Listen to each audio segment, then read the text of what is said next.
Their absence. Yes. Everything and everything that happens is secondary to that. Falls apart. One true.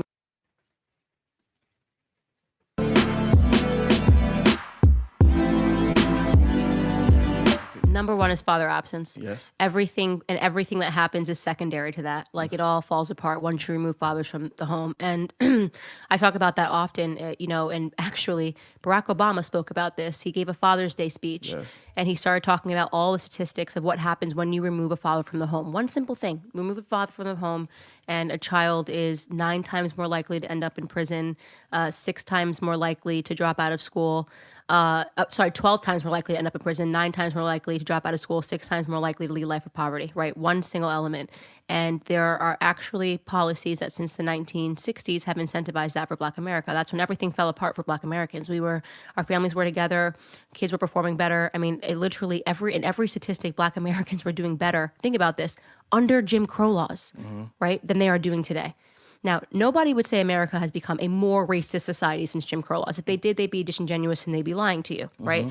So what happened? Well, you tore apart our families, and you turned us into a culture of baby mamas, which is now reflected in our music. So when I talk about Black culture and I say things that need to be changed, our music has taken a hit. So I personally believe that the 60s, did you watch the show Mad Men? I didn't watch it, but I know what it's about. Okay, so Mad Men, I love this show because it's basically a story of an ad company from the 50s and 60s.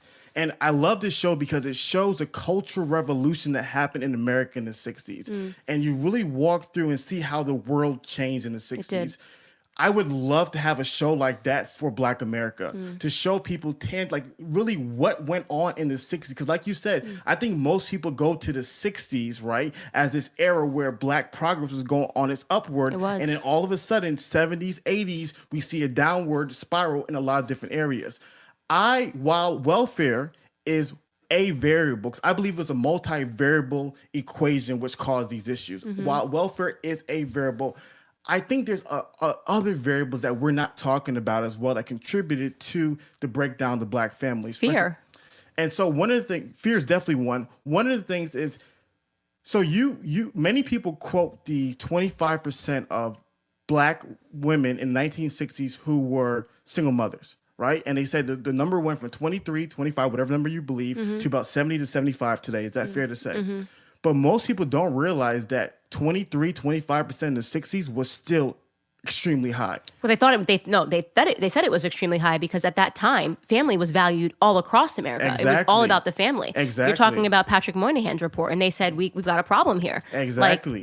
It was considered high. Exactly. So, because in the white community, the rate was 3%, right? So what's interesting is in the Black community, the rate went from 25% to 75%, 300% increase. And in the white community, went from 3% to today about 30%, which is a 1,000% increase. Yeah, but way less than ours. Yes.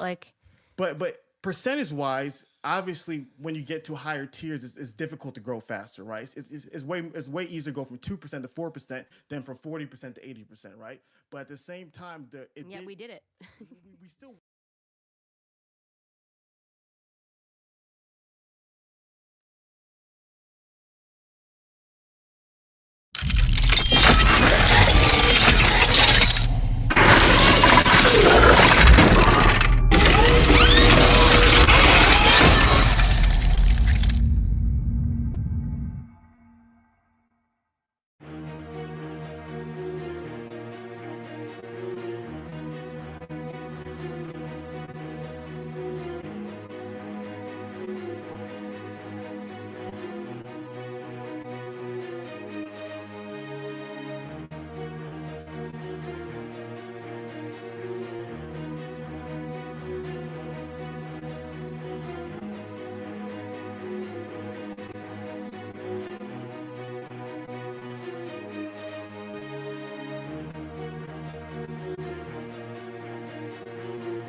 In a world saturated with content, your trusted RBN embodies that spirit, espousing a philosophy grounded in accountability as it tackles Black social issues, family issues, and political issues with the rigor and fervor that are both rare and necessary. Under the audacious motto, we dare to be bold, not silent, the channel invites viewers into a space of unapologetic discourse, where pressing issues are unpacked with intelligence, empathy, and resilience. Standing at the intersection of empowerment and education, this platform recognizes that discussions around Black social issues cannot be contained within narrow confines. Hence, it sprawls into diverse territories. Beyond the headlines, your trusted RBN explores the undercurrents shaping Black people issues with the lens that is both piercing and compassionate. A foray into the channel's political discourse reveals a landscape where accountability isn't just championed, it is demanded. Through thoughtful analysis and discerning critiques, the platform urges viewers to envision a political sphere devoid of passivity. Here, individuals are not mere spectators, but active participants steering the narrative and progress. Furthermore, engagement is not a one-way street on this platform. Viewers find themselves in a vibrant community where their voices are valued, where they are urged to be bold, not silent, and to engage actively through likes, comments, shares, and discussions that foster a rich and diverse tapestry of perspectives and insights. In a nutshell, your trusted RBM is more than a content hub. It is a pulsating, dynamic entity that stands as a bastion of accountability in a world inundated with noise. It doesn't just venture to spark discussions, it ignites movements, steering narratives with a force that is unyielding, yet respectful, grounded, yet visionary. Subscribe today and become a part of a community where you dare to be bold and not silent, where your voice matters. Now, welcome to our live stream. Have the conversation.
I'm a king, cause I do what I want and what I need. I don't need you to nobody, I'm busy doing my thing. Mess with me and you could get forgotten, just let it sing.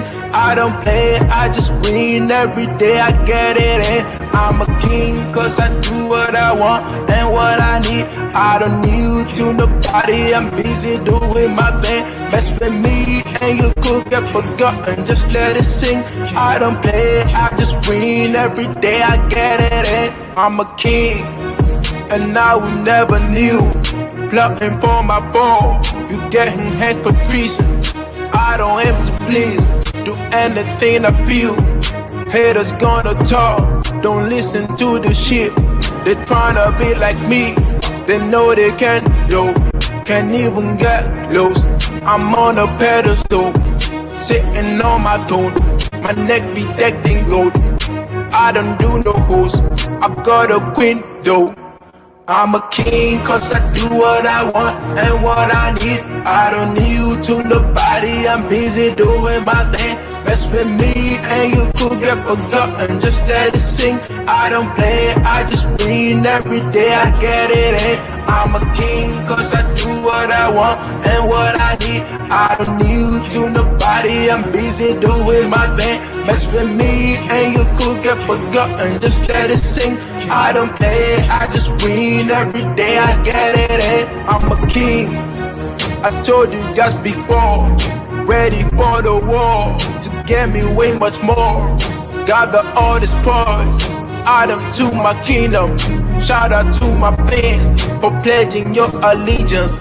You get a reward, the best flow you've ever heard. I don't be mixing with birds, I'm a lion on the surge. Always pushing to the edge, facing arrows, never scared. For my greatness I'ma serve, and only under myself. I'm a king cause I do what I want and what I need. I don't need you to nobody, I'm busy doing my thing. Mess with me and you could get forgotten, just let it sing. I don't play it, I just win every day, I get it in. I'm a king cause I do what I want and what I need. I don't need you to nobody, I'm busy doing my thing. Mess with me and you could get forgotten, just let it sing. I don't play it, I just win every day, I get it in.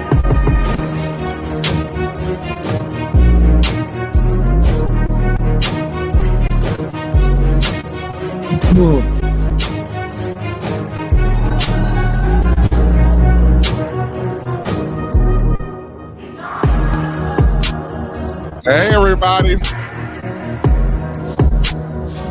we are back.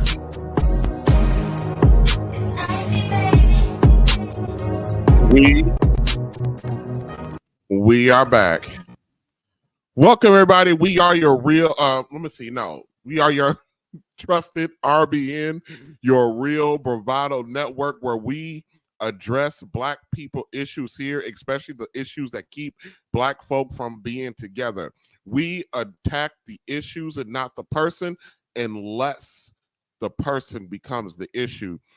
My name is TJ, and I am your fifth facilitator for this journey. All right, everybody, welcome. We got some new people I see. Thank you for joining and giving me a shot. Before we go one step further, please do me a favor, do us a favor, do the chat a favor, and do one simple thing. Acknowledge me. Acknowledge the real Bravado Network. Acknowledge the chat. Acknowledge those that come after the stream with your comments. Acknowledge everyone. Acknowledge Messy Mashawn for us today. And we're going to acknowledge Messy Mashawn because she simply... I'm a black woman! Right on. Messy Mashawn is our top supporter of the RBN, of the Real Bravado Network. The top supporter is not the person who gives or donates the most money to the cause. It's the person who comes by, stops in, participates in the chat, helps with the content of the live stream. So every live stream, we will actually take those who show up in the chat and we will celebrate them. We will acknowledge them. So this stream is all about Messy Mashawn because she's a black woman. And that's all right, because today we are going to be talking about a black woman. That's who we're going to be talking about today. And Lord, we got, no, I shouldn't say we're going to be talking just exclusively about Black women, but we're going to be starting off that way. And just like the last stream that I did, this is going to seem like in the first 30 to 40 minutes of the stream, this is going to seem like that I'm directing this specifically at Black women, but this is not about Black women today, even though we cannot deal with it today without addressing... I'm a black woman! All right. So, let me see. Oh, I got to do this. Hold on a second. Money making is my thing because I'm trying to be rich, trying to put away meals.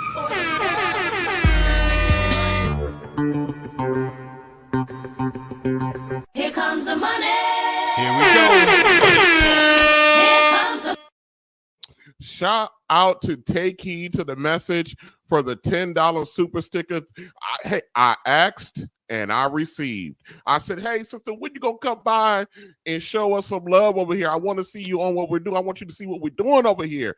And because I asked, here is the good sister. Take heed to the message. Thank you for joining us. I appreciate any time that you can get with us today. I'm gonna do something a little different. Let's see who's here today. I really haven't done that. Let me see.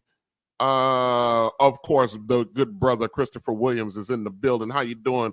Okay, who's fastly becoming, the biggest supporter of all time of the RBN. Sister Harmonize is in the building. Derek Gaines. Brother, I'm sorry about misspelling your name the other day when you were the top supporter. So please, I left the E off your name. So please forgive a brother for that mistake right there. Okay, I didn't catch it till the end of the stream. What up to the good brother Bill Wash in the building? All right, and here we go. Hey, Almond, Louisiana Goon.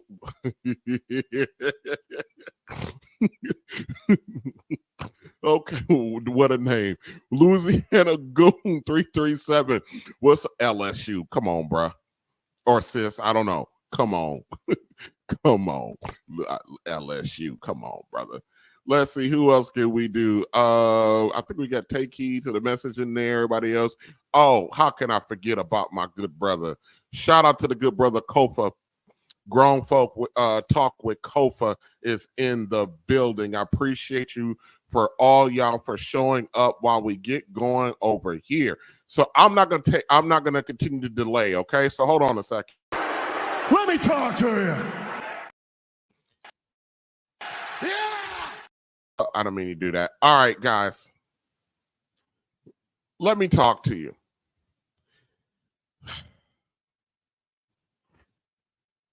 So before we get I've been kind of going back and forth today about the order in which I was going to deal with this live stream, and it was a struggle about how to organize today's live stream in the order in which we needed to address these issues. So I'm going to start off by this. I'm going to say this. Over the last few years, Black women have been taking a pounding, and I'm not talking about the pounding that make her feel good. And I reluctantly call it a pounding because it's about time that our ladies started to hear things that that brothers were saying behind your back, that we were saying amongst one another. So while I don't necessarily feel bad about it, I'm going to acknowledge that the last few years, you ladies have been steamrolled by the brigade of brothers that are finally, after 11 years, the brothers have finally decided to tell you what they have been, how we have been experiencing you. And one of the most vigorous pushback that Black women use or say or talk about is the fact that Black women get blamed for everything, that they get blamed for everything. I'm here to acknowledge that to a degree what you're saying is true. And I'm not going to really call it blame. I'm really going to call it that, really, and maybe one day we need to have the generational breakdown on our stream. So, because we talk about a lot of stuff and we quite really don't understand or don't remember how things were and how women really were once upon a time. A lot of us have not experienced that. And I've said that time and time again, that we're up here having conversations about things that none of us have actually witnessed or experienced. But the reason why I don't really hold a lot of sympathy is because, the reason why I do have some sympathy, because a lot of you ladies do not understand why you feel the way you feel, because you have not been subjected to the women who've done the work that you now call or describe as taking the blame for everyone. If I could be as heartfelt as I want you to take this in the best light.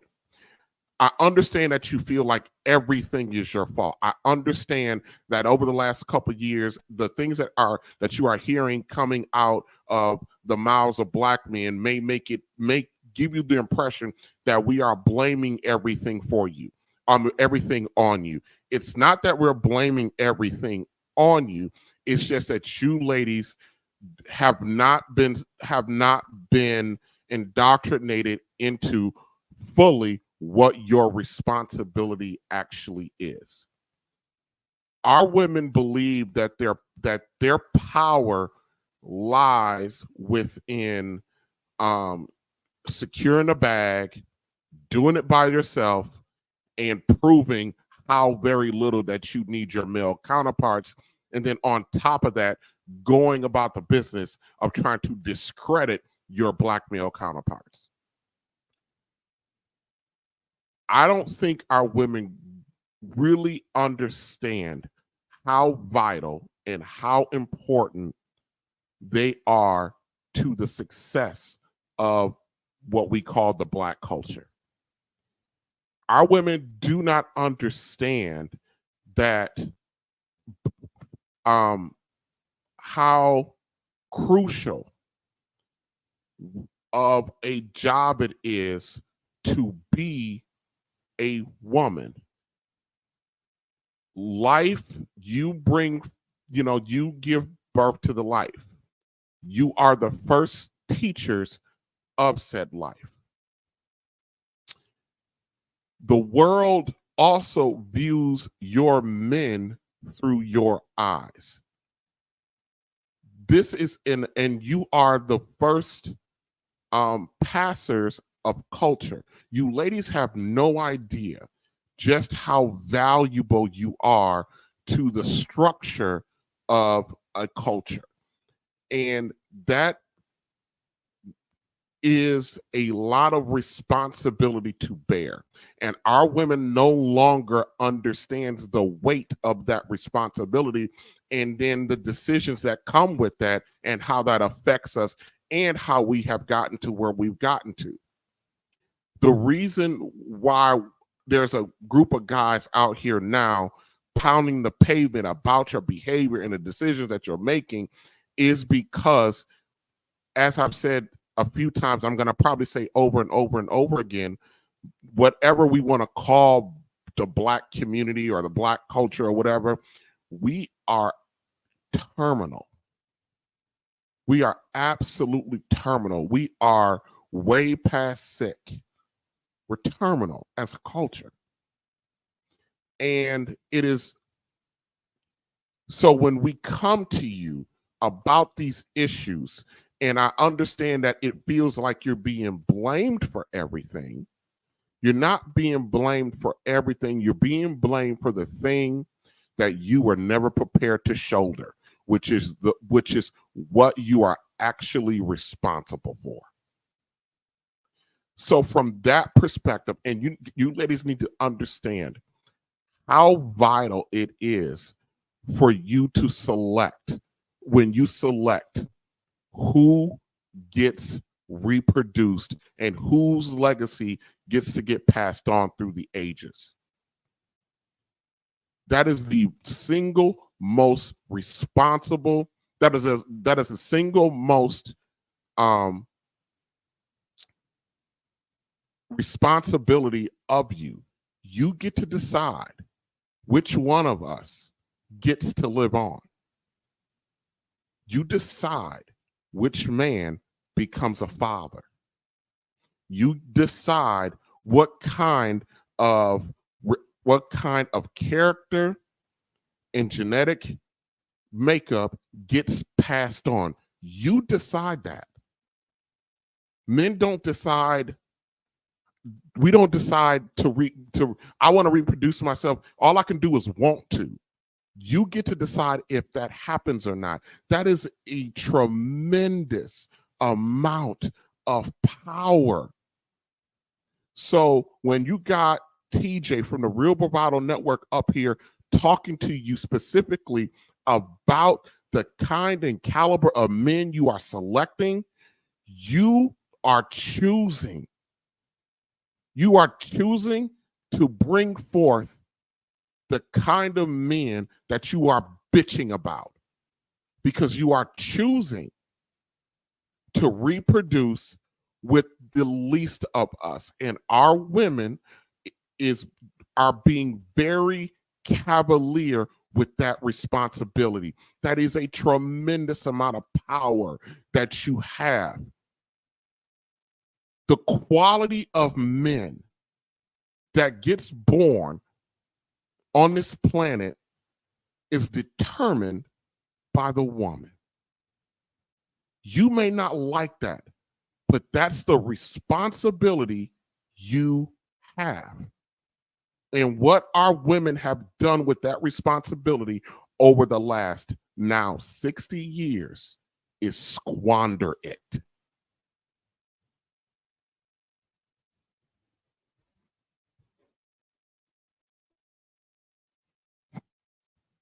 So we're going to talk about something today. We're going to talk about a couple things, but they're all the same subject.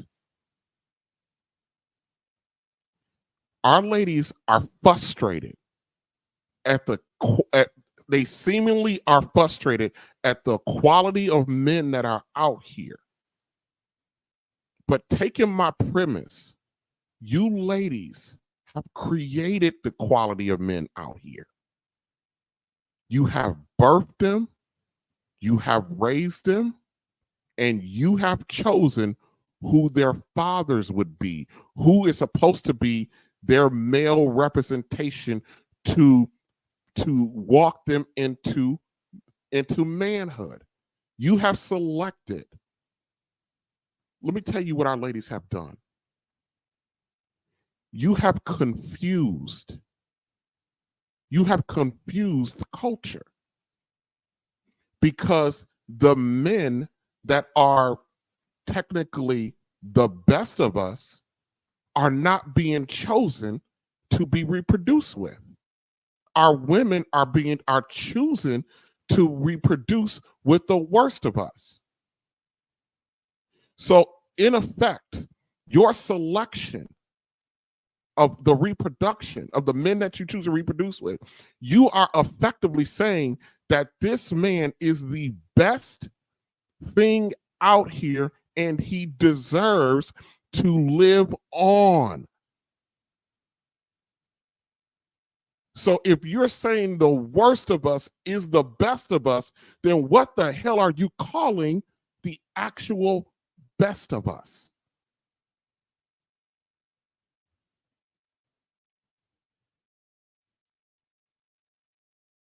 Money making is my thing, cause I'm trying to be rich, trying to put away meals.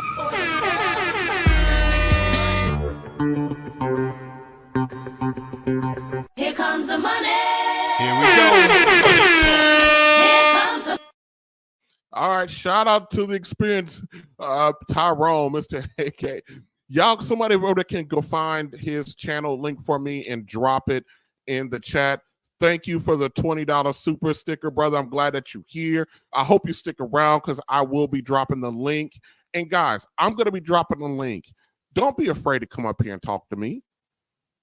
The shows are better when I got somebody to talk to instead of staring at the camera and you know, kind of talking to myself in this room. Come on up and have a conversation with a brother about this stuff, okay? So shout out. Thank you for the support. Thank you for the $20 super sticker. I appreciate you all day and twice on Sundays. So let me ask the chat. Am I making sense?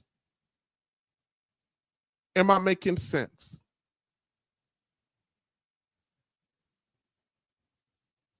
When our women give life to a male child,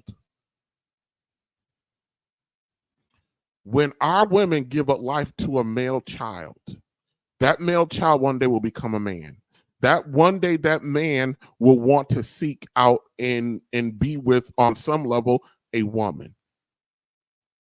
Because of the responsibility of our women, you are unleashing, by who you decided to reproduce with, you are unleashing that man's seed onto the world and the product of the development. And for 60 years, almost 80% of Black men are raised in single mother homes, and they're being raised and programmed. These are biological men with biological male chemistry being imprinted with female response mechanisms. These men are dangerous and ineffective.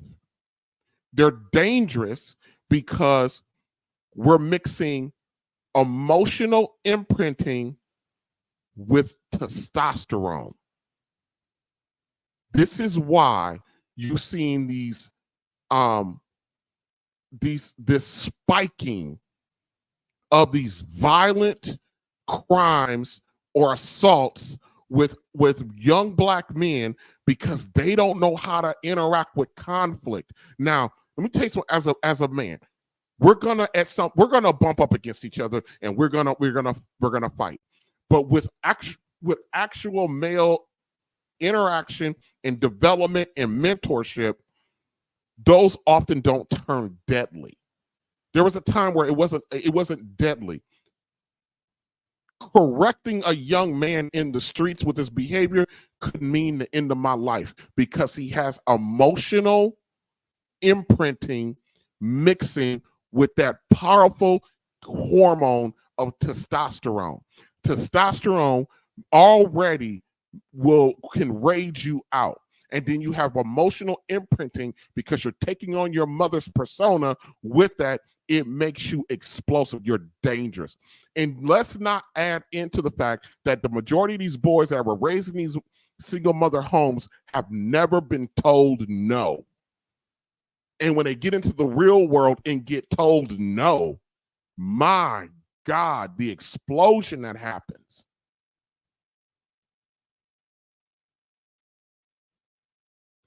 And these young men become 30-year-old men who are now looking for families, and they're no fucking good to the women that they pick, because, as I pointed out when I dealt with Shannon Sharp, we have unhealthy emotional attachments to our mothers and an unrealistic view of what our mothers are and what they do. And let's keep it a buck. And this is a prelude to what we're going to be getting to in a little bit, because we're going to be breaking down Kirk Franklin's situation. The biggest thing that Black men need therapy about is the fact that the majority of our mothers were nothing but hoes.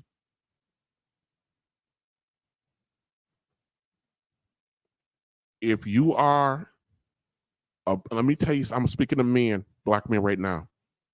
And I'm not speaking from just being provocative. I'm speaking from experience. If you are coming out of a home where almost none of you and your siblings, 4 or 5 siblings, if almost none of you share a father, I'm going to let you know right now, your mama's a hoe. It doesn't matter that that's your mama and what your certain feelings about her. Your mama is a hoe.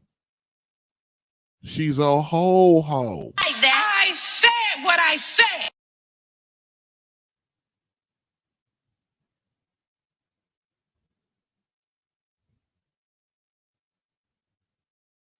This son, husband, epidemic. Oh, the picture's messed up, but you see this picture. It should be fuzzy. This is my censored picture here. Let's talk about these damn son husbands, yo. All right. This is Kevin Durant. This is a picture of him smooching his mother. That's his mama. Now, there are several pictures of this. If you Google this, there's several pictures. Hold on, y'all. That is the wrong one. That's actually from the other stream. Hold on a second. Let me. Coach Greg Adams. Here we go. That was not the one. Let me see. About this son. Nope, that's not it either. Hold on a second. Yep, I am struggle streaming. Did it? Please don't tell me I didn't download this. Hold on. Coach Greg Adams.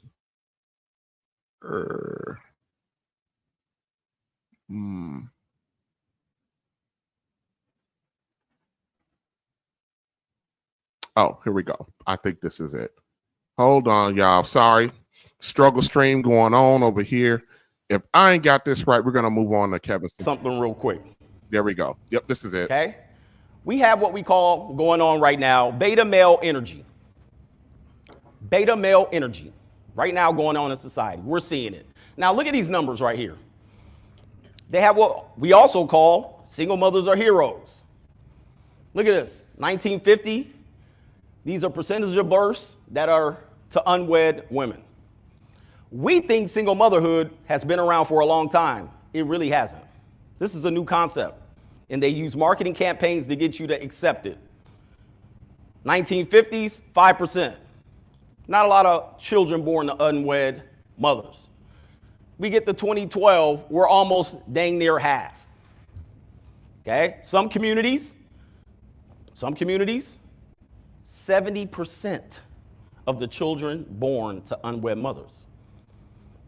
What typically happens right now, the father absence is a crisis in America. 19 million children, more than, well, we're approaching half at this particular point. This is in 2017, live without a father in the home, okay? And I'm telling you this for a reason, because the guys that want to be fathers, the 4 or 5 of you that raise your hands, probably half of you will not even raise your kid from 0 to 18. You won't even have the authority to do so.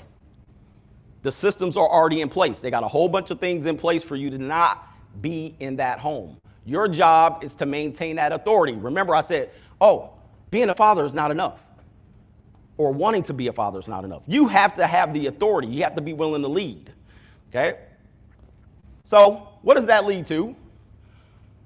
Kids that grow up without a father, 4 times as much to be raised in poverty, 7 times likely to be a teenage pregnancy victim. More likely to experience child abuse. That's normally because potentially the single mother, the co-parent, has moved in another man into your domicile, into her domicile. Okay? Behavioral problems. Who in here was raised by 2 parents? Okay, wow, look at this. Okay, that represents, remember that graph I showed you? That represents that. Okay, what about this? Incarceration. They talk about mass incarceration. More likely to go to prison. The stat that I put in my second book, De-Evolution, 73% of the prison inmates were raised in single parent households, primarily single mothers. Did he say 78% of the prison inmate were raised? Listen. I'm bringing this up, ladies, to not beat you up about this, really. I'm bringing this up to reinforce how important your decisions it is for you to bring a life into this world.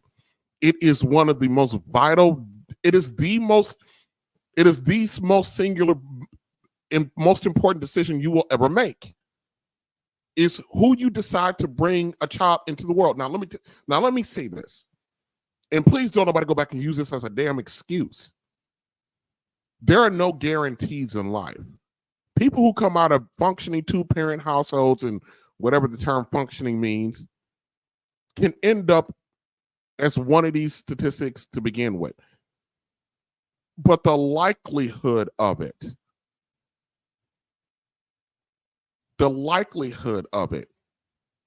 is very low. So when you determine who becomes a father, when you decide who you're going to make a father, a parent, a father, you're determining a lot. You're determining what you are. You are unleashing these statistical men onto the country.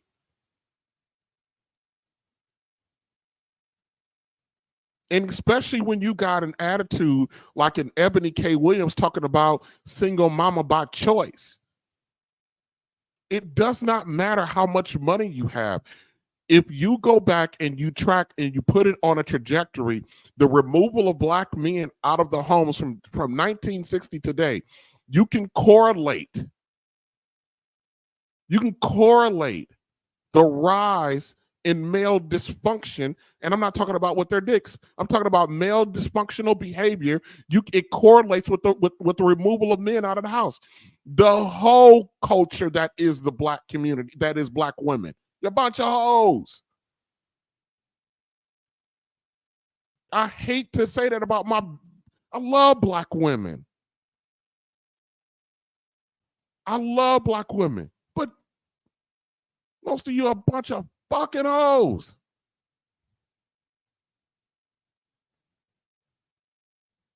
You can trace that back to the removal of the father out of the home.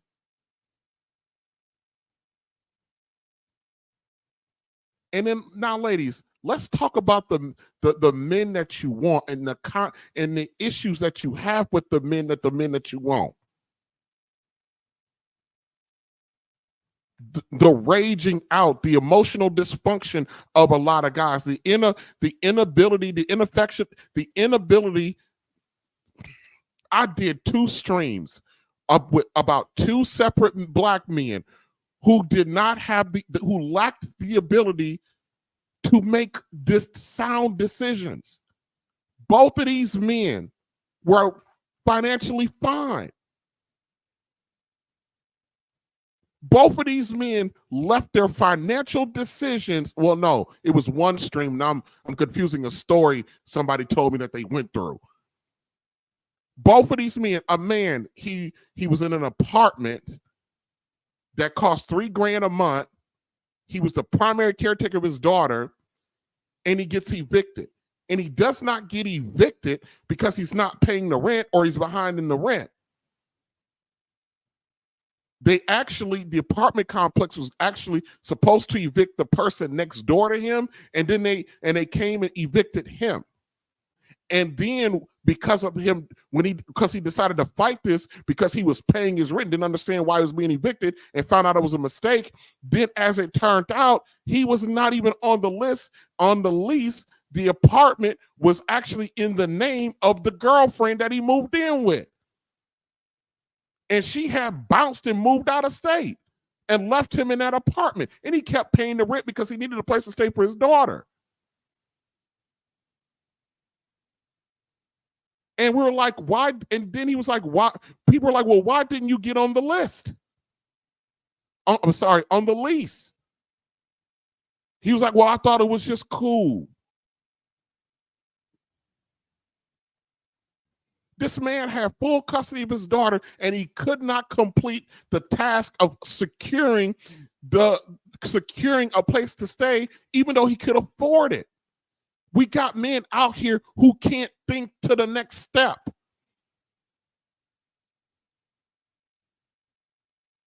Who can't complete their task.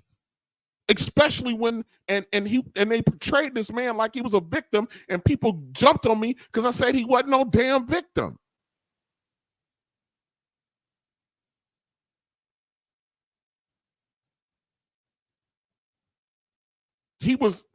I tell every man, do not move in with a woman. Do not move into her spot. That ain't none of your spot. That ain't none of your place. I don't care what she tell you. I don't care what she tells you. You can be the man of the house over here. Fellas, you are not the man of the house in her house. What can be allowed can be disallowed. If that woman can allow you to be the man of the house, she can disallow you to be the man of the house. If you want to cohabitate with your woman, you move your woman in with you. I look at it when some of the ladies may think I'm a damn brute. I look at my woman and the acquisition of a woman as like a hostile takeover. I'm coming to buy you out.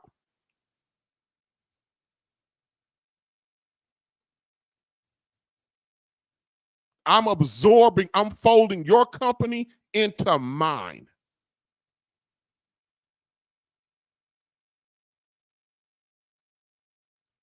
This is non-negotiable. And if you're not up for a complete and utter takeover, I didn't say merger.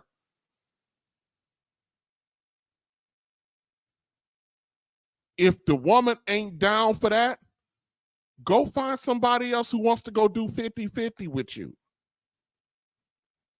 We fly on when Chrysler or when a company, when AT&T bought out Ameritech,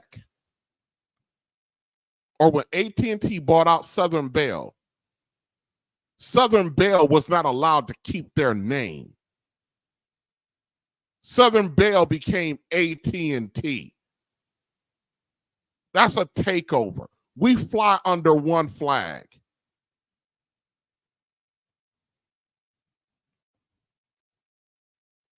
When a bigger company comes in and acquires a smaller company, that smaller company loses their name, and that smaller company becomes that name.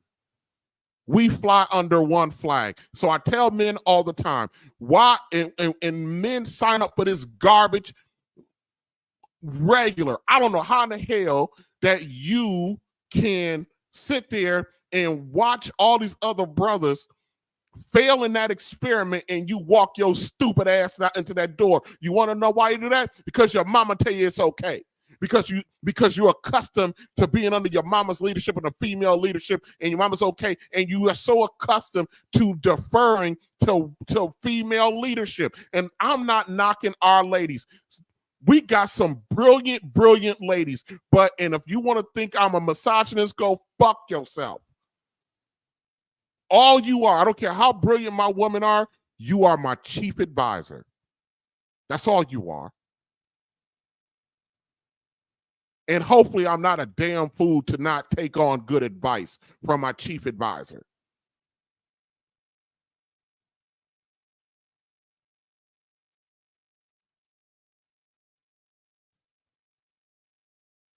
And I got women who don't like that. I'm your partner. You ain't my damn partner. You're my fucking wife. You ain't none of my partner. A partner is a lower level position.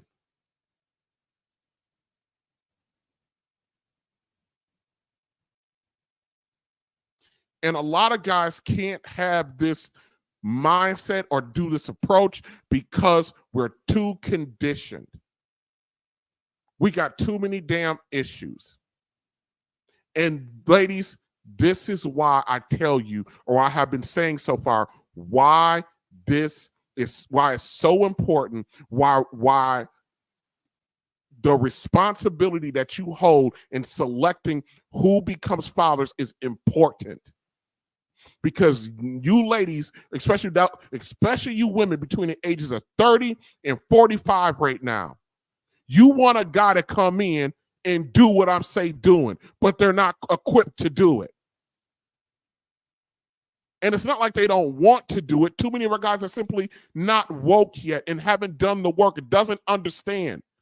Too many of our guys are like Shannon Sharp. The most important woman in my life is my grandmother. Too many of us don't understand how messed up that is. Too many of us are men like Kevin Durant who think it's okay to French kiss his mama in the middle of a goddamn arena. And I know it wasn't no French kiss. So don't y'all do that.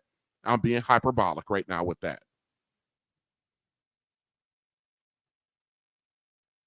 Your role that you have, your responsibility and who you select has determined the kind and quality of men that you guys have out here.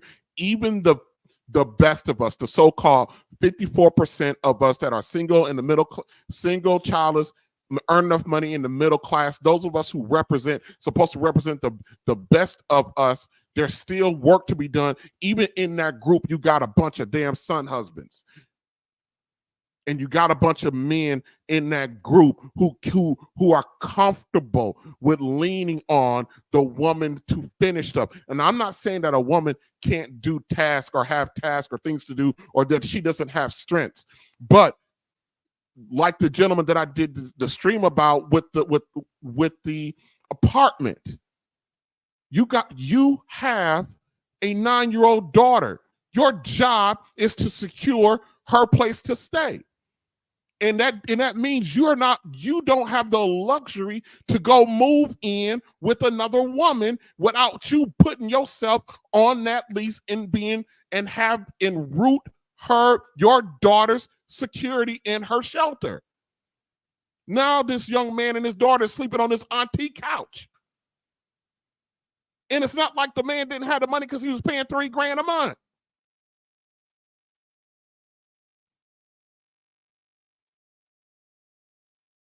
Ain't no way if this brother, you can almost tell by how men behave if they were raised by a single mother. You can tell by their behavior.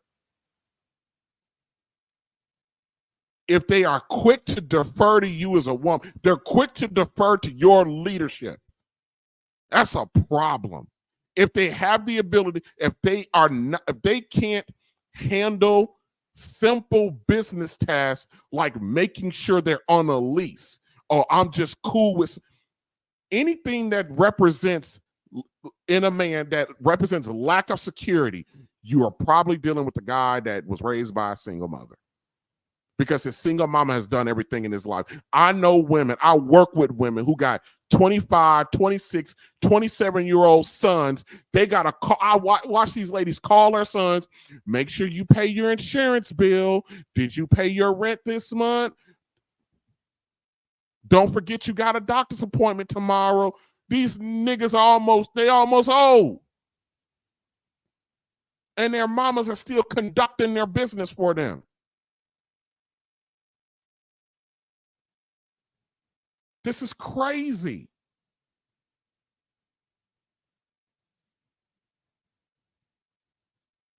It is the most responsible thing that you can do, ladies, is who you decide to become fathers, become men. Men protect the culture. They protect the structure.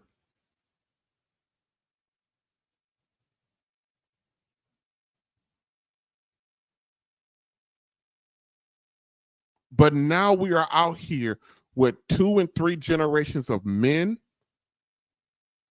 who got too many holes in their manhood. And these men are sitting around looking for women to mate with and be with and take on. And they're coming to you ladies with mommy issues. And then you got men who are a little bit older in the game who are find themselves back here on the market trying to interact with you women, and then we're coming to you with a certain standard and a certain way of moving, and you don't have any virtue. Virtue doesn't always necessarily mean that you got to be a pure virgin. You got men out here messed up, doing things, have weird behaviors, weird addictions, weird fetishes, all because of the decisions that their mothers made. Let's take a look at, I normally do not play any Kevin Samuel stuff because their channel's very, very, very, very, very, very, his channel, they're very whatever. But he did an interview with the lady. We're going to play it a little bit, okay? And he's going to be talking to a lady. And then we're going to get to Kirk Franklin.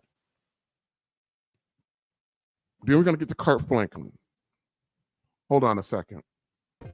I'm following myself. Exactly. Like most women today, no one's leading, and you say we're the leaders. You're Because only listen. No, listen. I'm leading. To Listen. be honest with you, Kevin. No. You're not gonna talk over me. Because I'm leading this show.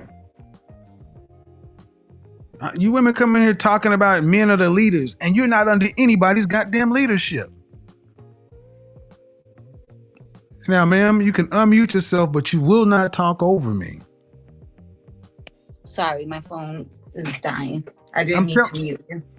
No, I muted you because you were talking over me, and that is unacceptable. Absolutely. Men are the leaders, but how can a man lead if women are not following?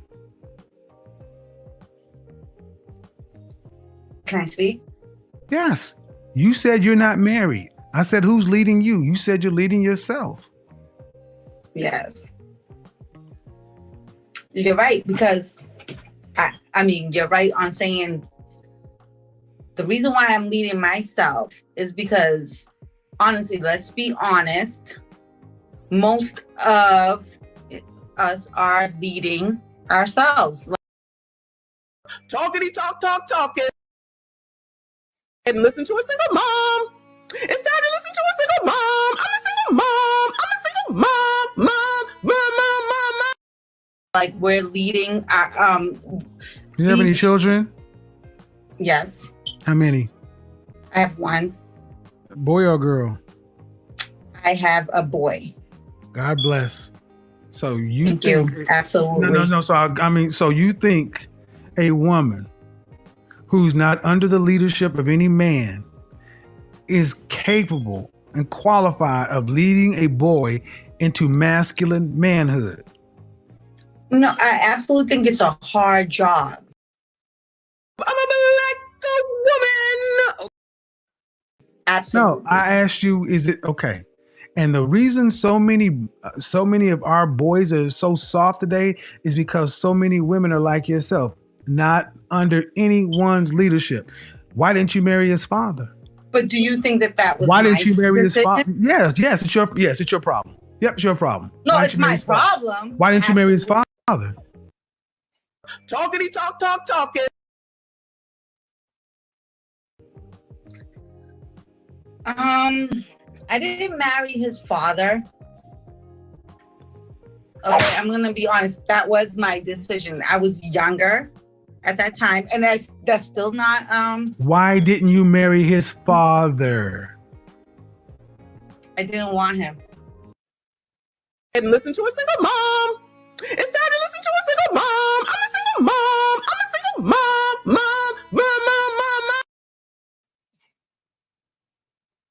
But you had a baby with him. See what? I had an abortion the first. I don't give it. No, man. No. Listen. No, I'm gonna tell this you. Is no. This is the problem. See, you're a woman outside of anybody's leadership. You didn't marry a father. You married. You had a baby before you had a wedding. That's already a problem. Then he wanted to marry you. You didn't want to marry him. And then you're trying to raise a boy. And then you're going to question why men are what they are. Because women like you make the very men you complain about. Absolutely. So don't ask me about why men aren't holding men accountable when this all starts with women like you. Absolutely. I allowed it. I absolutely agree with that. But your question came in, ma'am, asking why don't men do something? And men can't do anything with unruly women. I get that, but I don't feel. Talkity talking. And listen to a single mom. It's time to listen to a single mom. I'm a single mom. Mom. Like I'm unruly though. I feel like you're not under anybody's leadership. You're not because married. of my decision though. Is that my decision? I asked you why you did not marry his father. You said you did not want to. That's your decision. I listened very well, but you decided to do something and bring a child, a boy child into this world, and he's not under a male leadership. You're not under any leadership, and you are going to likely create the same thing you were going to complain about at the beginning. My position is that the black woman's disrespect and rebellion against the leadership and the authority of the black man is a direct cause of the breakdown in our black family structure. I'm a black woman.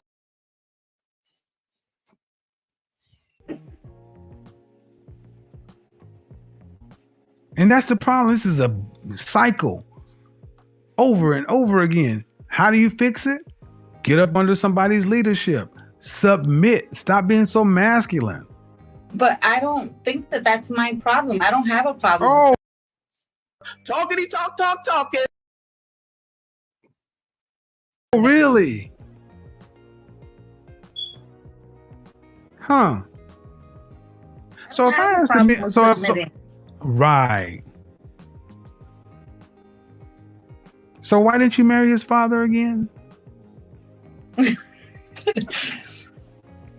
Okay. I didn't make the best decision. Damn. Why didn't you I marry didn't blame his him father either, again? though. I never blamed Why him. didn't you marry his father again? Because I made a bad decision. Damn.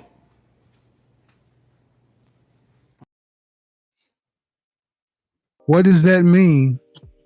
That means that I wasn't going to have. He wanted to marry you, Yeah, he's still. and you did not marry him. No, I made a bad decision. Right? No. Hell no, to the no. No. I did. He wanted to But I still marry love my you. son. He wanted to marry you. You did not want to marry him, but you decided to have a baby. See, let me Yes, explain. because I Listen. didn't- No, I listen. didn't- Go Listen. ahead. I'm sorry. Women today, becoming a mother is far less of a decision than becoming getting married. Damn.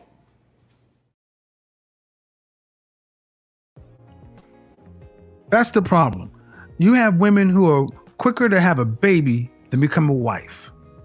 That is fucking insane. They are amazing. Becoming somebody's wife is a big deal, but becoming somebody's mother is no big deal. I'd never thought that. But you're moving that way. I know. All right, ma'am. moved that way. Ma'am, but the net of it is you create the very men you have an issue with. Absolutely. And it's your responsibility, not the men. Women are the first teachers of culture. You're under no male leadership. You're following no man. And I'm sorry, based upon this call, this is who you are. And who is going to try to fight you for control of your household and that boy?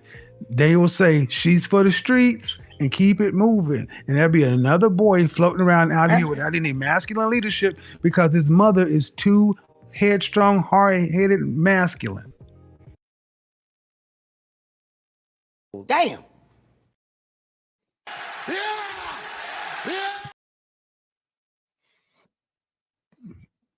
I didn't interrupt with my thoughts on Kevin Samuels's interview with that woman because it stands alone.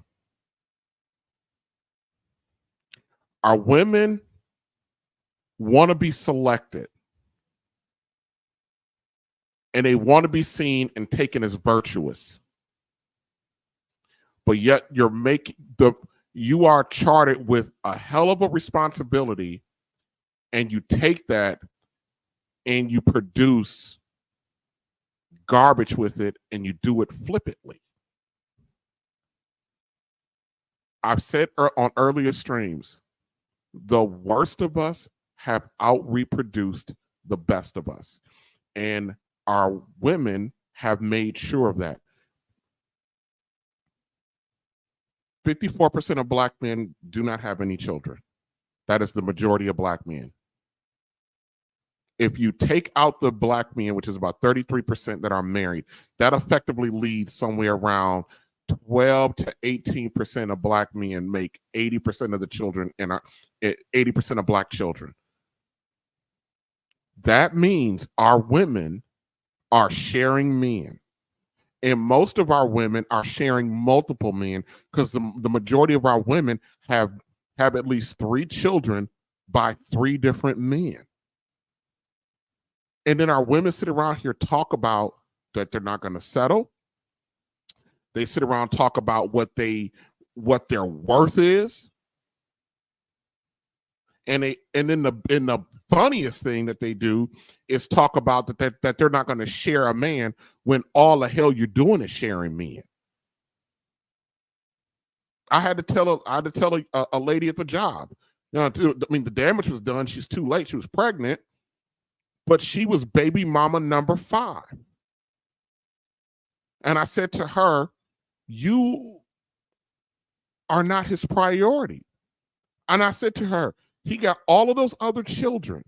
That was not your man. That man belonged to 3 other women. I mean, that man belonged to 4 other women. You baby number 5. That man belongs to 4 other women. How does he share his resource? He's responsible for 4 other homes. How is he able to take care of you and yours, and he's responsible for 4 other homes? I said, if 2 or 3 of his children get sick at the same time and all need to be hospitalized, who does he go to first? She said, mine. Why do you think that? Because I'm with him. What? I said, you are no different than the other women. You're just a baby mama. You're not his wife. Now, if you were married to this man, I would tell you that his obligation is to his family. And then I said, and you can demand that because fuck them other kids because you're his wife and the wife comes first. But you're not his wife. You're just baby mama number 5. And I said, and you are gleefully happy that you are sharing a man with 4 other women, pretending like you got that man to yourself. You do not have that man to yourself. You share him with 4 other women. You share his resources. You share his time. You share his provision. You share everything with them. You share the ding-a-ling with them other women.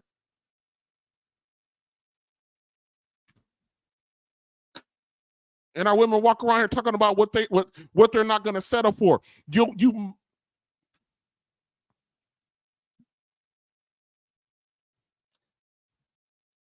women are women.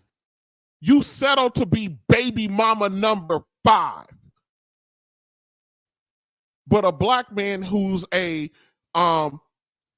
caseworker for the Urban League making $47,000 a year, that's settling.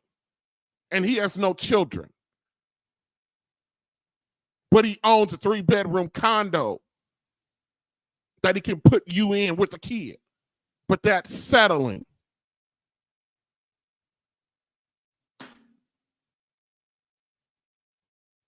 And then when these guys grow, because there are no fathers in all of these homes, what these men grow up and they turn out like Kirk Franklin.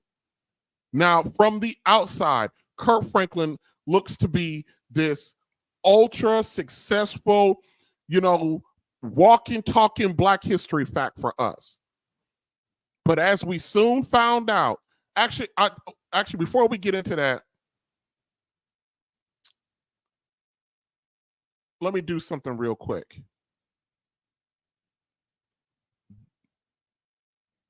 I just dropped the link in the chat. The doors of the church is open.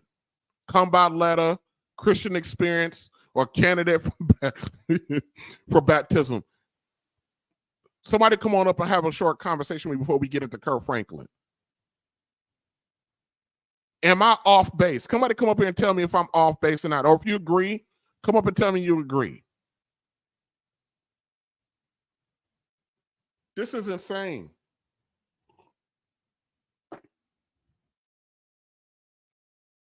Our women want to be treated like they have virtue.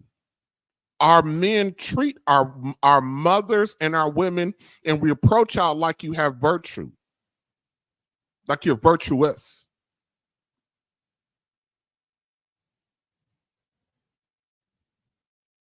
A lot of men cannot plug those holes in their manhood until we do the one thing that we need to do.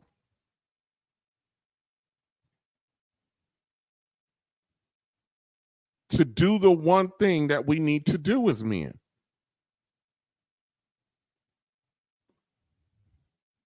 We need to acknowledge that the decisions our moms made screwed up most of us. And most of us need to come to terms with the fact that our mothers are basically hoes. And that's a hard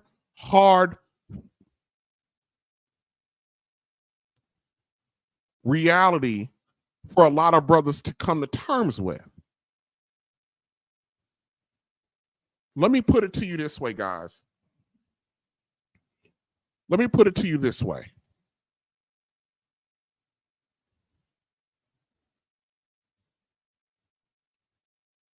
And I know a lot of us don't like to get compared to other cultures, but damn it, I mean, that's just kind of, I mean, we got to compare, we have to have a starting point. Most other ethnic groups plan their children. They're planned for. Most other children in most other cultures, most other ethnic groups, the children are planned for. It's a predetermined plan.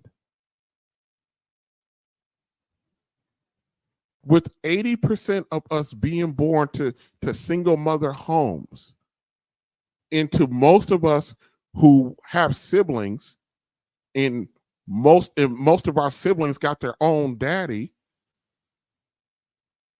guys, we were all born out of a fuck. Our mothers were the jump off.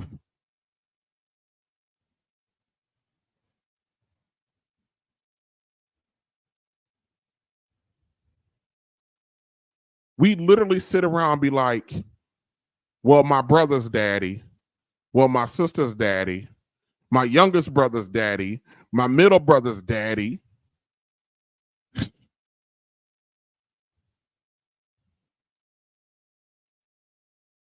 This woman, and it's hard to say that because we're thinking about our mom. We view our moms to a degree as almost saintly figures.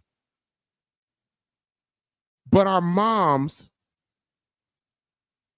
have 3 and 4 families.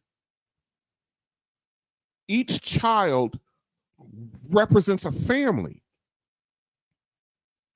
3, 4, 5 men have made families with one woman.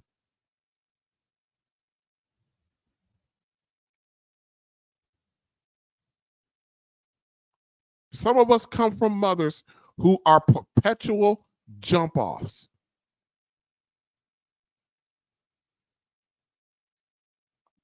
Some of our young men today that are under 30 grew up with multiple fathers.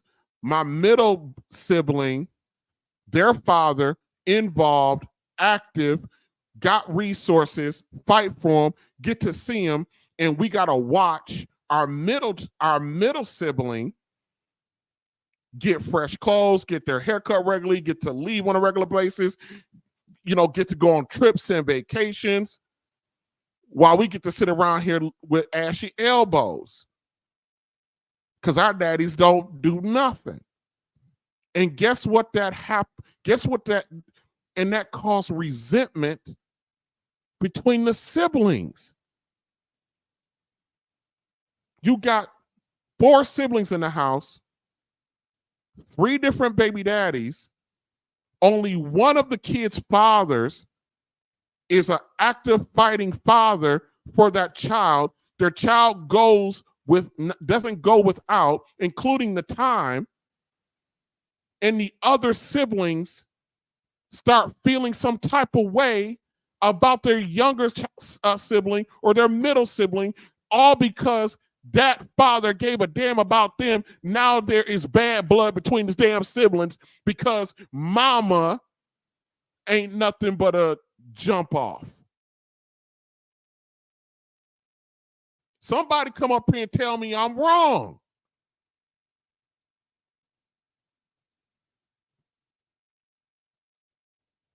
Somebody come up here and tell me I'm wrong. What y'all scared of? You ain't got, if I know you, in the chat, you ain't got a cam up. Just limit your voice. If you're a regular. How many of you witnessed that or experienced that?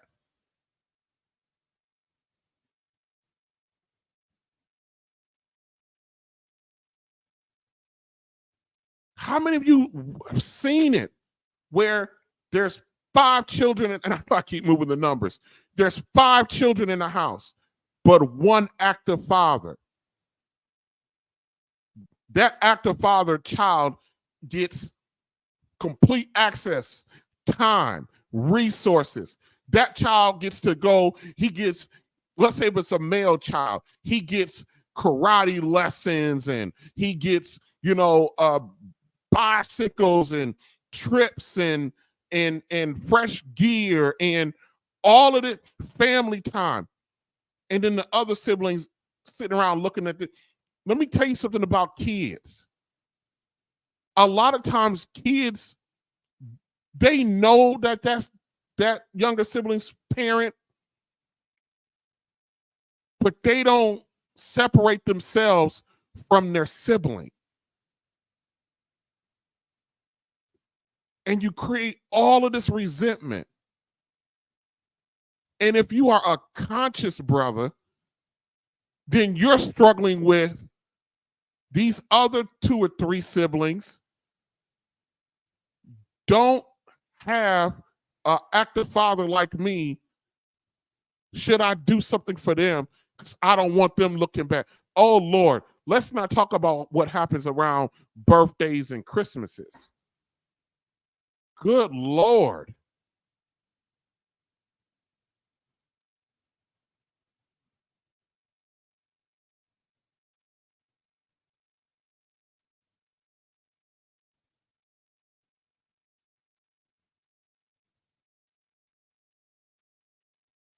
And some of these children are boy children that are watching maybe their sisters with active fathers. Do you understand the resentment that's coming out? And these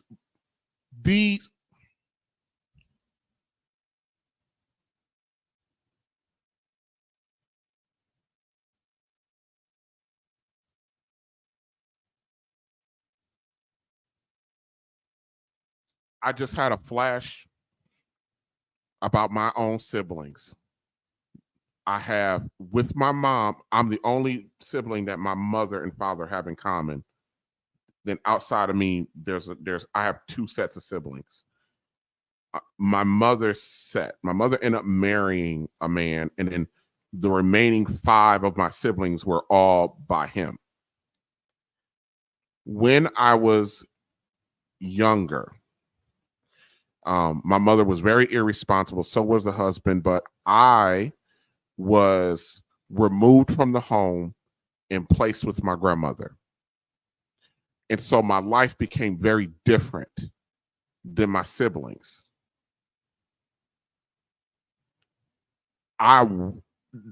This stream just reminded me of how resentful my siblings got towards me.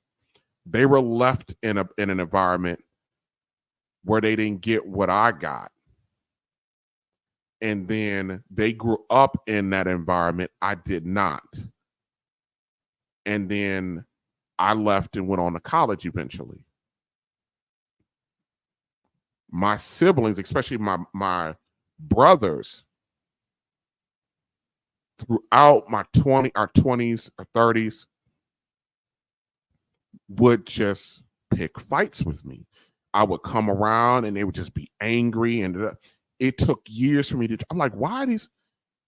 And then it came out one day. One of my brothers just kind of shouted out, you come around here and you bark orders, or you come around here and you try to play big bro, but you don't understand. You left us.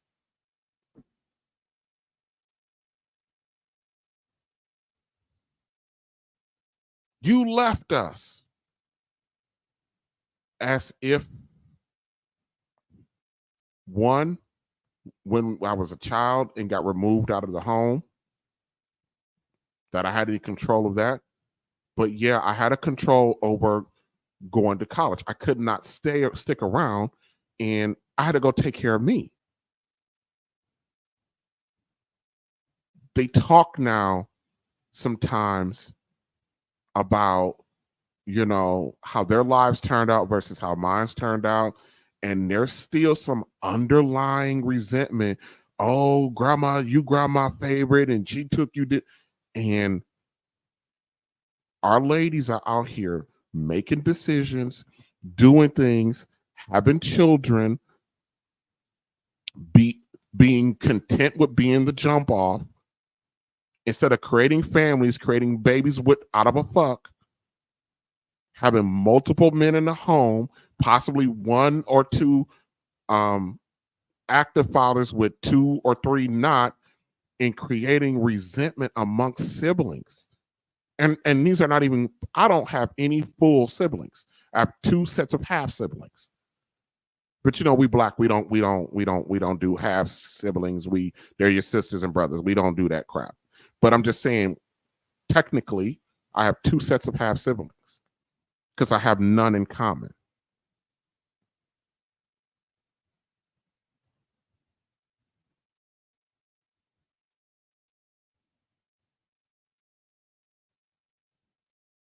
This kind of behavior in the selection process, ladies, you may not like that this is your responsibility, but it's your responsibility. You complain about what you get blamed for. What you're to blame for. You are being blamed for what you are responsible for, and you've chosen this. And this came out glaringly during the Kirk Franklin saga. And this is what we're going to get to now, okay? Hold on. I've been homeless. I bathed in a church bathroom. Won 19 Grammys. Had a career that was beyond my imagination. I've survived death several times, endured public shame. But nothing could prepare me for what God had in store for me in 2023.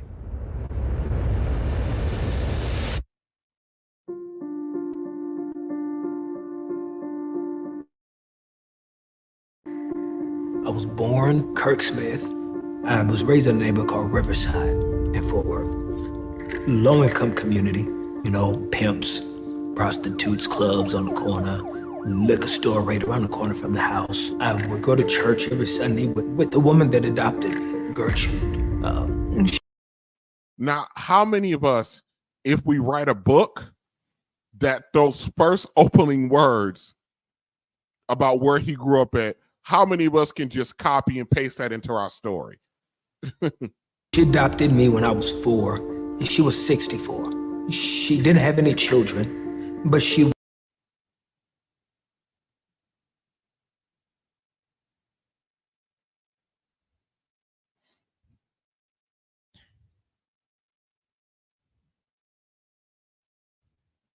was a distant relative.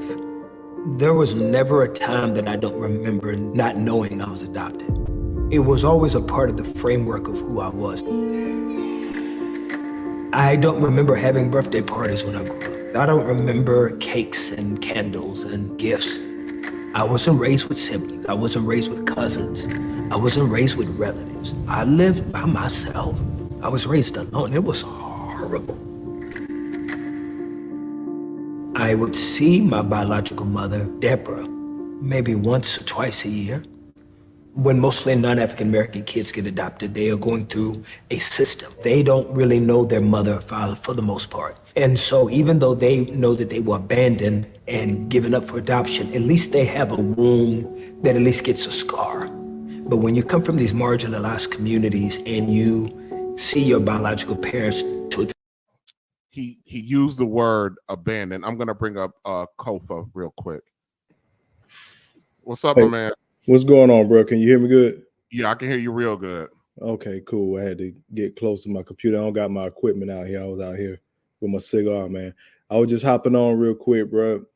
I wasn't hopping on because you're lying, but you telling the absolute truth. You know, we spoke about this a little bit the other night, but I did want to give you the heads up about that Kirk video. They pulled my video, and then they pulled Dr. Tia songs right when he was in the middle of the live, because this is an actual documentary. Yeah, the whole thing is out on YouTube. I just wanted to put that. Yeah, I know sometimes if you don't play, you know, if you don't, you can. I heard you can play the audio, most of the audio. You got to be careful how much of the video you play. Yeah, so, when you're playing it together, it's weird, man. It can get weird a little bit. So I played like some clips of Afro Samurai. I was doing like a comparison of, you know, how he went through his story and how black men sometimes walk alone.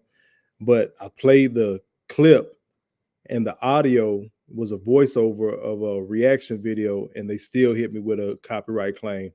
So it can get tricky sometimes. What I normally do is use like a still picture of, like, you know, this one, for instance, Kirk Franklin, like that still frame you got behind you. Yeah. I'll put that over and then just let the audio run. I know it doesn't give like a full interactive experience as seeing the video and the audio at the same time, but just to avoid that copyright claim of them stopping you in the middle of it, because sometimes they'll just pull it in the middle of your live.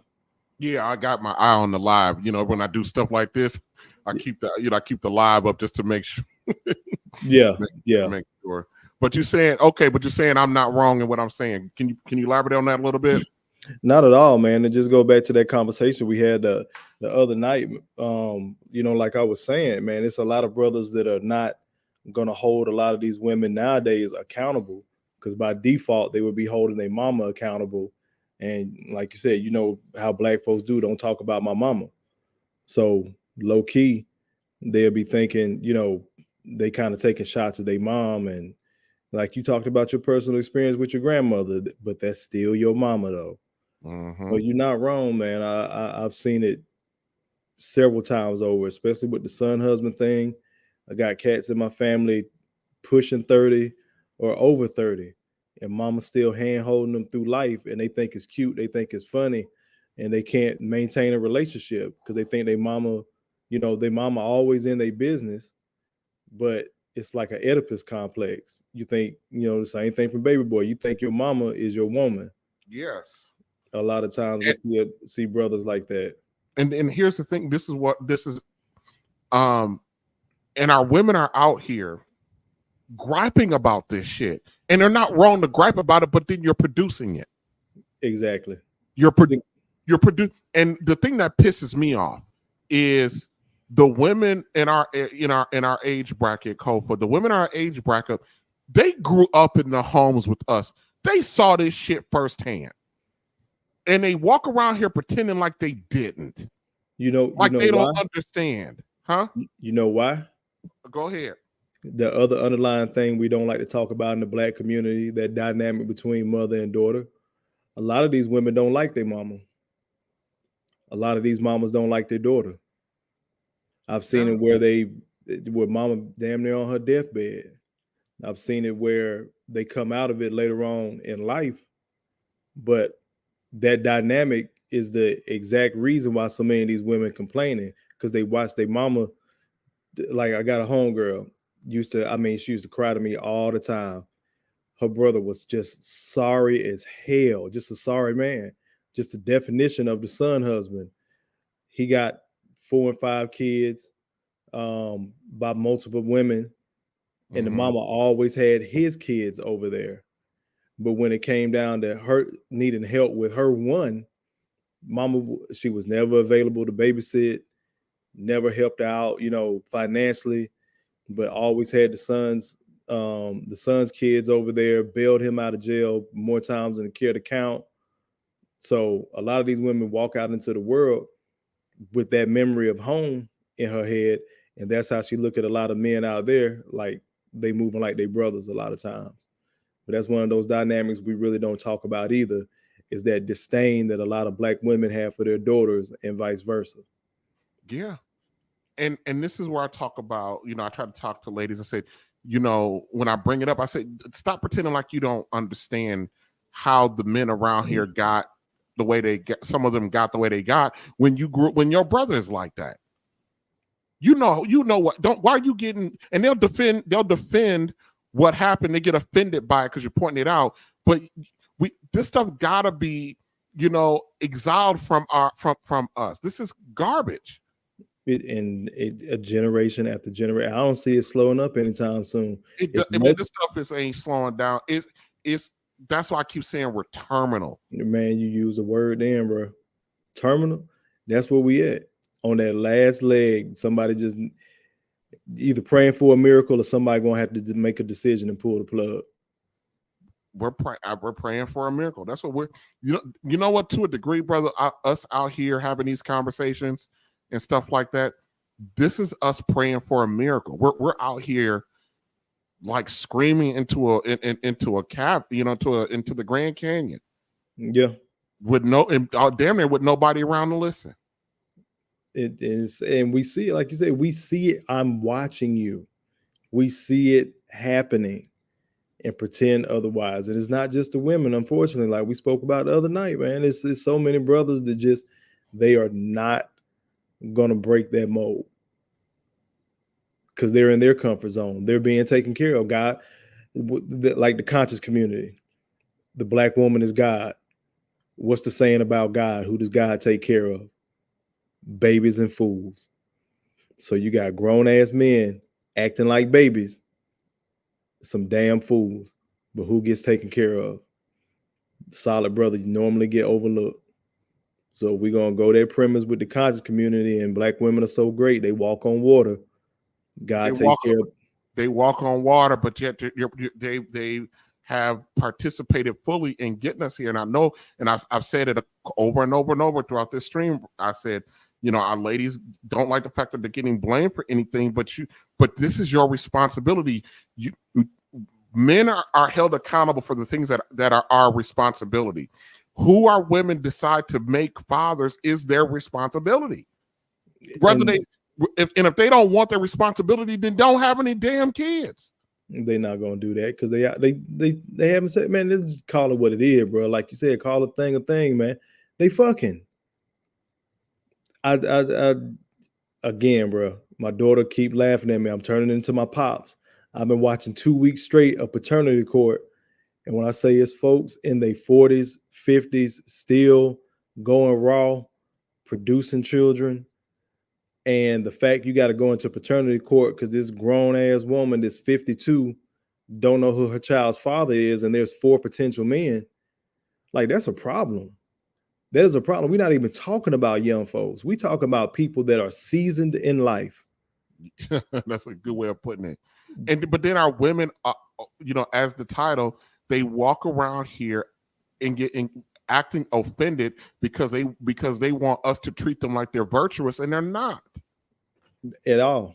And the men need to understand. I keep talking about we need to come to terms with it is when you think about the fact that most of us are in this world because we weren't planned. So that's wild, man. And to take it even further with the point you just made about how men are held accountable for the stuff that we're supposed to do, a lot of times we held accountable for stuff that's not even in our control. It has nothing to do with us. Yeah. We held accountable for stuff for that other dude. That other dude. And just got a better. Yeah, I ain't doing that, man. I made that decision years ago.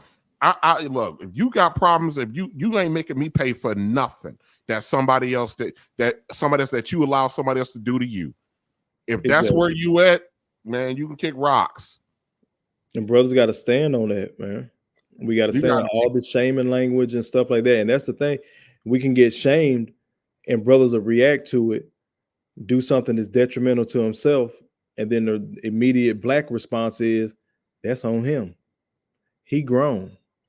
Ain't nobody make him do that. So on and so forth. It's just continuous, man. And it's sad at this point. And I hate, salute DG, I just hate even having to have this conversation out loud. Now, while we're mostly in these spaces talking to and with black folks, we know it's a mixed group that we're talking to, because white folks is listening. We can sit up here and pretend like they're not. America's listening. The globe is listening. For them folk, they already know. They see. And the other part is, bro, they doing it too. But focusing on black folks is that saying that Dr. Claude Anderson said, when white folks catch a cold, black folks catch pneumonia. Yeah, they're doing it. Listen, here's what's funny. I was looking at the white folk out of birth wedlock rate. Their out of wedlock birth rate is at 30%. That's where ours was in 1960. It's gonna keep growing because this is a very Western and American problem. Yep, but let me tell you something though. And I said I was on This Can Be Risky's podcast this morning, and I said this. I said, listen, I brought up that stat. I said, if this crap in white culture get over 35%, it will go no further. They don't play that crap over there. They're letting stuff go, and because it's not the majority, you know what I mean? They can still, triage and blanket and parcel, their bad away. But when this stuff start creeping into into making it a cultural change, them white folk, man, look, let me tell you something. If they can storm the doggone Capitol for some nonsense, you think they're gonna let they white women turn into black women? Into Pukishas? No. That was the whole purpose of the Roe versus Wade, that being overturned. That was their knee-jerk reaction to, we have an issue. Yep. It ain't even about us. Yep. They're like, nah. And I'm telling you, before it's all said and done with, and I believe it's gonna happen in our lifetime, Copa, because is it Florida? Florida has gotten rid of alimony. Yeah, lifetime alimony. Yep, and Tennessee is making DNA testing mandatory at birth. Yeah, so that bill was on the floor. It's one thing they did. It was a two-part bill. One part got passed. I don't think it was the part about the mandatory testing. One of those parts didn't get passed. It was like a two-parter dealing with paternity. But I got to go back and look at that too, because I was going to do a video on it, but I didn't because it didn't get passed. It looked like it was going to pass. I know when those couple of clips had started going around, but it was like a two-parter, and one got passed and one didn't. Let me tell you something. They're gonna abolish the child support system. They're gonna get rid of it, and they're gonna get rid of Section 8 housing. I can see that. I can see the Section 8. The child support. I think that's the only thing that's going to save us. Why do you think they're going to abolish the child support? Because the child support system wasn't intended for single mothers. It was intended for married women. It was intended for married women whose husbands absconded. Okay. After World War II, you had a bunch of men come back home, especially the affluent men, and they brought home, you know, overseas wives and left these white women destitute. No, the child support system was never intended for women who wanted to have children without marriage. I keep telling people, once upon a time in this country, there was no such thing as child support. And that's facts. You know, the other crazy part, back then during that time, that's when the shifts really started to happen. Back then, if there was a divorce or, you know, a child out of wedlock, the child went with the father, because who was working back then? Women weren't really working back then. No, but World War II kicked off. The men were overseas, that big draft. So who had to go work in the factories? The women had to go work in the factories. The women had to go. Yep. And that's when it changed. So when the men came back and some of them couldn't get jobs, or, you know, back then they didn't call it PTSD. They were shell shocked or whatever and really couldn't function back in regular society. Who was getting those jobs? It wasn't in the 60s when a lot of these conversations really started happening, the Moynihan Report, things of that nature. It was really in the 40s. The child used to go with the father on a regular basis. And then that shift happened during the war. Now the women are able to work because they proved they were able to work while we were gone, while the men were at war. And build, and the women were in a lot of these, you know, these like Ford and GM, they were actually building tanks and airplanes. They were the ones doing the bombs, all that stuff in the factory. So America saw that. Maybe it's a two-part system. We can get two incomes. I think that experiment of single womanhood, single motherhood, I think it got out of hand and they weren't ready for it. And this is why, like, I see your point with the child support system. The only pushback I would give on the child support system, the states make so much money off of it. So I don't know if they'll abolish it, adjust it, but abolishing, I don't see in our lifetime, because they still making bank. Like, these conversations are just, we gotta remember, we're at the precipice. We're at the tip of this. These are just conversations right now. And it's slowly starting to, Florida, Tennessee, starting to be looked at from a political or legal aspect. My home state, which is Wisconsin, and I know guys, those are listening, we're a little bit off topic, but it's okay. My home state, back in 2000, so we're talking 20 years ago, they were the first state to grant automatic joint custody to the fathers at the point of paternity establishment. Like, the men don't have to go to court for that; they get it automatically. Wow.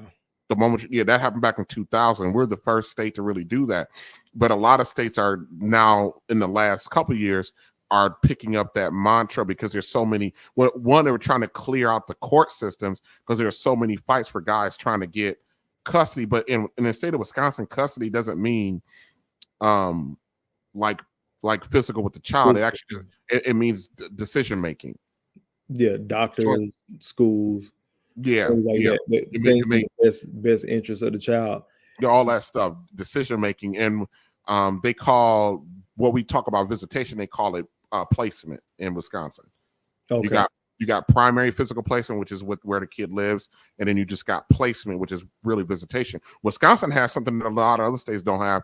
They actually got a thing called visitation, but it's for the grandparents. Wow. In the state of Wisconsin, grandparents can actually file and get a visitation order. Wow, that's crazy. But it's almost necessary. Think about how many, and this is the other thing, kind of bringing it back to the topic.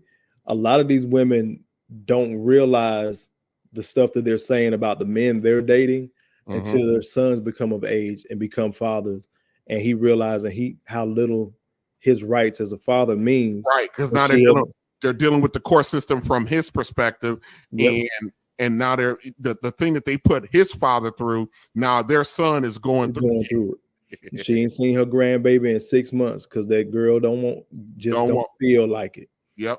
Well, yeah, it was in Wisconsin. See, a lot of times, what a lot of the grandparents were doing, they were getting the visitation rights because their son couldn't get them or couldn't get the kid, so the grandparents would go get the damn visitation rights so their son could see their child. Loopholes. Yeah. And the other thing, and I'm gonna hop off, but to your point, earlier, it's so much of this stuff, whether it's the excuse me, the incarceration rate, the violence going on, all that is when they're crunching these numbers, doing the facts, data, statistic, and it's coming back to how many of these young men and children, period, young girls out there wilding out too, but just focusing on the young men. When these young men are getting in all this trouble and all these different things, behind in reading, not reading on grade level, all that stuff, it boils down to single motherhood, single mother homes. So I tell people all the time, and they get mad at me, but you know, it wouldn't be COVID if nobody was mad at me. Right. They a lot of the stuff that's going on in the Black community can simply be boiled down to who our women get wet for. What type of man? You know, he wasn't going to be no father, but he was fun. So you produce a child, everything is okay because my baby going to be straight regardless. Then that boy eventually becomes a man. Your baby ain't straight. And let me tell you, and here's what I want to say about that. I've never heard a Black woman talk about, let me just say, I've never heard a woman ever describe herself other than being, I'm a good mother. How do you fix your mouth to call you a good mother when the first decision you made as a mother was to not saddle your son with an appropriate father? That does not. Don't compute. The math ain't mathing. I mean, you're a good mama, but you selected the guy that got 4 kids by 4 other women, and he's barely working and he's barely in those kids' lives, but you got him living in your house and you gave him a kid, but yet you are a good mama. What makes you such a great mother? Just the fact that the kids are breathing. My kid's gonna be straight? What the hell does that even mean? Yeah. As we're seeing these 25-year-olds, 30-year-olds, your children are not straight. Not at all. Not even a little bit. But that again, it's another Kofism. 2 things matter in the Black community: white Jesus and Black mothers. And that's just how I see it. If her baby making organs work correctly, that's all she pretty much got to do. And I tell women all the time, I'm like, a lot of y'all, let's keep it a buck. They glorify babysitters. They mamas raising these babies. They might go over there with their mama because, you know, she working 2 or 3 jobs. She doing the best she can. But let a father get 2 or 3 jobs, then it's, oh, he ain't spending enough time with his family. Mm-hmm. So and a lot of times, some states, I hold that against the father. He got to work 16 hours a day to, provide, and then he can't spend as much time, and they will hold that against him as far as his parental, the time that he gets awarded. They'll hold that against him. Yep. Well, how can you be a father? Why are you fighting for rights and you don't have enough time to spend with your child? I've seen it. I've seen it. That's their argument. That's their pushback. But again, whether mama working 2 or 3 jobs, making ends meet, whatnot, salute to them sisters out there putting in the work, but still come down to who you slept with. So whether she's doing that or she's still running in the streets, them kids over there with her mama or another family member. And most of the time they're running the damn streets. Yep. That was it. They glorify babysitters. A lot of them. And goes back to my point. Our Black mothers are not virtuous. You know, most of our Black men need to come to terms with that. We can't even deal with our own shit because we won't deal with the fact that our mamas are that. You know how to. They don't understand how much that affects a man when your mama is out there bad. And you've been seeing it since, let's say, middle school. Let me tell you something. My mama's terrible. She's terrible. When the other boys can't wait till your mama come pick you up at school because they know she's gonna be half dressed. Yeah. And now think about it, man. These chicks got OnlyFans. Yeah. And they promoting their OnlyFans. And these kids are looking up their friends' mama's OnlyFans account. IG. It's another brother that I rock with here on YouTube, Drew, Painful Excellence Podcast. Check him out. Solid brother out of New York. But he was doing a review of exactly what we talking about. Brought up this chick's OnlyFans page. This day, I think I mentioned it the other night. Brought up her IG, promoting her OnlyFans. Boom, in the middle of her IG is a picture of her son. Son face ain't blurred out. And you know, IG is free. Page not private because she's trying to promote. So imagine being that kid going to school in 6th, 7th grade. And you know how boys are. Man, I say, man, your mama fine. Right. Your I mom seen bad. your mama did. She don't got a tattoo on. Man, please. Man, your mama cat fat, boy. I saw that. And then let one of their dads or uncles be done messed around with mama because she loose like that. Like we got some serious issues to fix, bro. I don't even know where to start. A lot of people be like, well, what's the solution? I don't know what the solution is. We cannot lead as Black men if we don't have followers. We can do the action of leadership. We can walk in that on a regular basis, but collectively in general, most of our women aren't going to follow because they live by that premise. Ain't no man going to tell me what to do.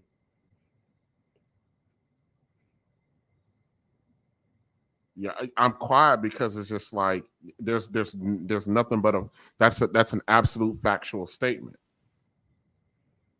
And then the number of women that might be willing to get on the program is so low. There's not enough women to go around. It's not. And that's that goes to our numbers. Look, which is funny because they constantly talk about the lack of quality, capable quality men out here, which is the complete and utter.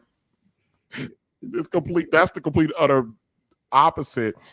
The number of quality capable ladies for the eligible 54% of Black men, that is not that number. Yep, it's so low. It's so low. So this is how messed up we are, TJ. When our women talk about good Black men, what do they say? All the good Black men are dead or in jail. How in the hell is he a good Black man in jail? That's the bingo. Hotter than fish grease. I wish I had that over here. Well, no. I got something better. Here we go. Yeah. Bang! Bang! It's good. Yep. Yep. It's so sad. But think about that. That's their knee-jerk reaction statement. All the good Black men are dead or in jail. How many white of you? Mm-hmm. Kofa, it's 11. I'm going to end this. I can always pick this up later. I really want to get into the Kirk Franklin stuff, but I'm going to actually go because I want to get into it. Yeah. So I'm going to figure out a way to do it a little bit better. But this is a good way to end. So I'm going to go ahead and wrap it up, and because it's almost midnight where I'm at, probably 1 o'clock where most other people. It's 12:38 over here. Yeah, I know we've been in the bed. You know, I'm old now. Don't claim it, man. Don't claim it. Yeah. You're just seasoned. That's all. Just seasoned. Yep. I gotta go get to bed and bake. For real. Because I got another. I've been off for 6 or 7 days. I go back to work tomorrow. I'm so mad. I don't know what to do with myself. Man, that be that long break. Like, damn, I do still got a job, don't I? Shit. Yeah. And it's a long break, but it don't feel like a long break because it's like you can still remember. I just got off work. You just clocked out. Spent 3 days recovering from the mess. You know what I mean? Yep. All right, Kof. I'm gonna go ahead and give my ending, and I'm gonna get on up out of here. All right, for sure, bro. I appreciate you having me on. Come on up. Yep. Oh my goodness.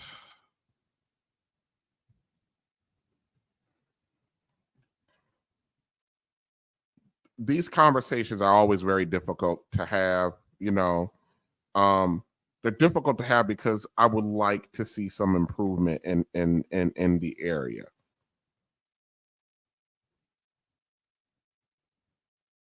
I start off by saying to our ladies, you know, listen, you truly don't understand how powerful you are. You don't understand how much responsibility you actually have in the development of anybody's culture. White woman, Asian woman, Hispanic woman, Indian woman, it don't matter. Your culture goes on based on who you select to reproduce with. And unfortunately for us blacks, our ladies have decided the worst of us are actually the best of us, and the best of us ain't worth a damn. But our women want to be treated as virtuous.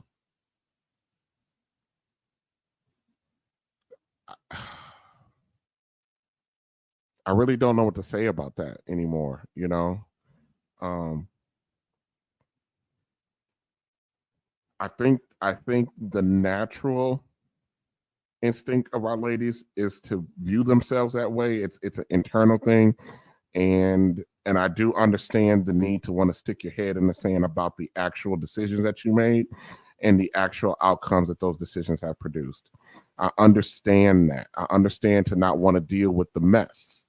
You know, once it's, I mean, come on now, we've all messed up a room or after a big dinner and everything, the kitchen's a disaster, and you just wish you can just close the door and pretend it's not there.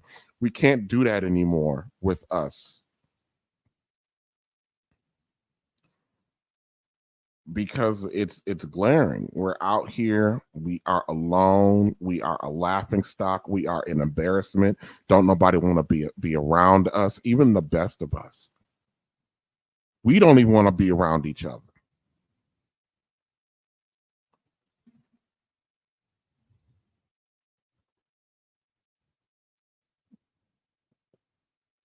You know, dear Black women, whether you like it or not, you are responsible for who has the ability to reproduce. You get to select the fathers, and you haven't done a good job at that.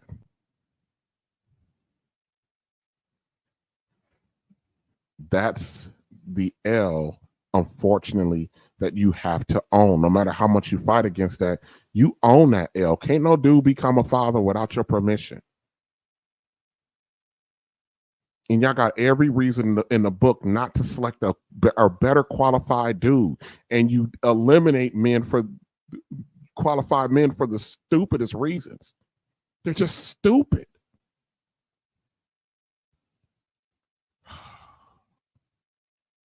Yeah, I don't know. I'm kind of speechless tonight, which is rare for myself, but I am. I'm kind of speechless on this. So on this topic, we're actually going to get back to the Kirk Franklin thing because I don't want to hold anybody anymore. Good night, everyone. Thank you for joining me. Appreciate you, and we're out.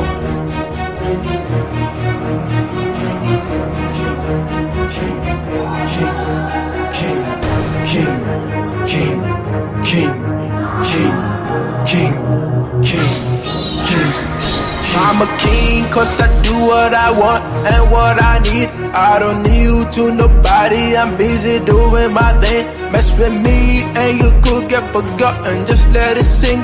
I don't play, I just win every day, I get it in. I'm a king cause I do what I want and what I need. I don't need you to nobody, I'm busy doing my thing. Mess with me and you could get forgotten, just let it sing. I don't play, I just win every day, I get it in. I'm a king and I will never kneel, plotting for my fall. You getting hanged for treason. I don't aim to please, do anything I feel. Haters gonna talk, don't listen to the shit.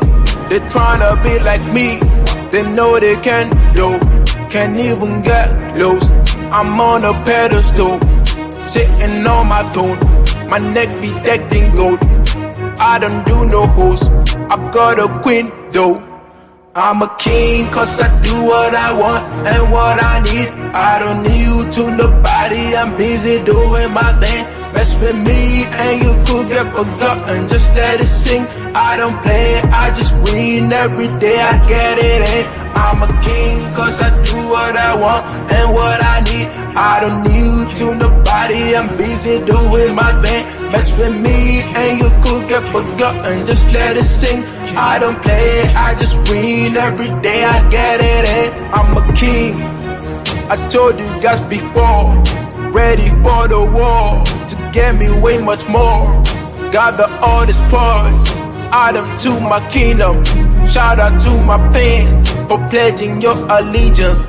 You get a reward, the best flow you've ever heard. I done been mixing with birds, I'm a lion on the surge. Always pushing to the edge, facing arrows, never scared. For my greatness I'ma serve, and only under myself. I'm a king cause I do what I want.